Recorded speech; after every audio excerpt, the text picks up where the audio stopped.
कहा ना आपको, ये प्रॉब्लम मध्य प्रदेश में थोड़ी थी, ना एमपी में थी ना छत्तीसगढ़ में थी, चुनाव भी हमारे हैं। सर मेरा एक सर अब अशोक गहलोत अपना रोल क्या देखते हैं? अशोक गहलोत अपना रोल क्या देखते हैं? देखिए, मैं तो जनसेवक हूँ।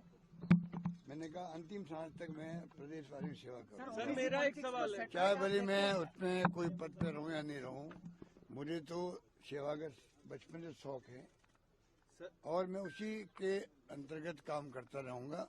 आप लोगों के बीच में रहूंगा, राजस्थान और छत्तीसगढ़ दोनों प्रदेशवासियों के बीच में रहूंगा, उनकी सेवा करूंगा। सर ये फैसला क्या लोकसभा चुनाव को लेकर के जो कांग्रेस की तैयारी है, इंडिया अलायंस की तमाम कवायद चल रही थी, उसके लिए भी एक झटका मानते हैं? देखिए, इन बातों का फर्क तो पड़ता ही है, पर मैं समझता हूँ जैसे खड़गे साहब ने कहा है, क्योंकि चुनाव में खड़गे साहब ने, राहुल गांधी जी ने, प्रियंका जी ने कोई कमी नहीं रखी। सबने, हमारे नेतृत्व ने जम के कैंपेन किया यहाँ पर और हमारी स्कीम इतनी शानदार थी, हमें उम्मीद थी कि स्कीमों के आधार पर आगे जो वादे करें उनके आधार पर और कानून ऐसे ऐसे पास किए उसके आधार पर सरकार हमारी बनेगी। नहीं बन पाई। खड़गे साहब ने आज भी कहा है कि जो हुआ तो हुआ है, सबके सामने। हम इसको भी देखेंगे क्या कारण रहे होंगे। आगे पार्लियामेंट तैयारी करने की हमें शुरुआत करनी चाहिए। मेरा मानना कार्यकर्ताओं में कहना चाहूंगा, चुनाव में हार और जीत होती रहती है, कई कारण बन जाते हैं। उसमें जो मोदी जी, अमित शाह जी और जितने नेता आए थे बाहर से, 5-7 मुख्यमंत्री आ गए, पूरा धावा बोला मेरे पर और सरकार पर। उनका टारगेट था क्योंकि सरकार गिरा नहीं पाए थे वो।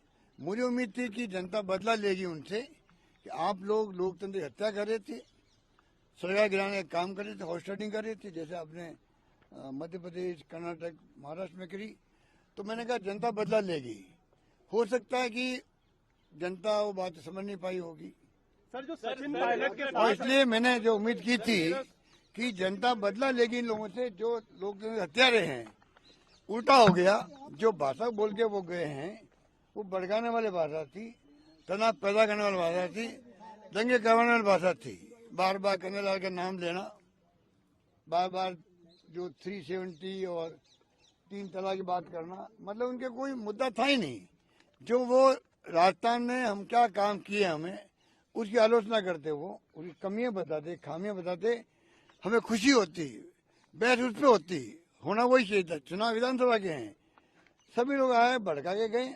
अब हो सकता है हिंदू और मुस्लिम और जो धर्म की बात ये लोग करते हैं वो भी एक कारण हो सकता है, क्योंकि जो ध्रुवीकरण हुआ है, लगता है कि मध्य प्रदेश में, छत्तीसगढ़ जैसे राज्य में जहाँ की एक तरफा जीत थी, मध्य प्रदेश में जनता इलेक्शन लड़ रही थी बीजेपी के खिलाफ में, ये माहौल था आज से 4 महीने पहले, 3 महीने पहले।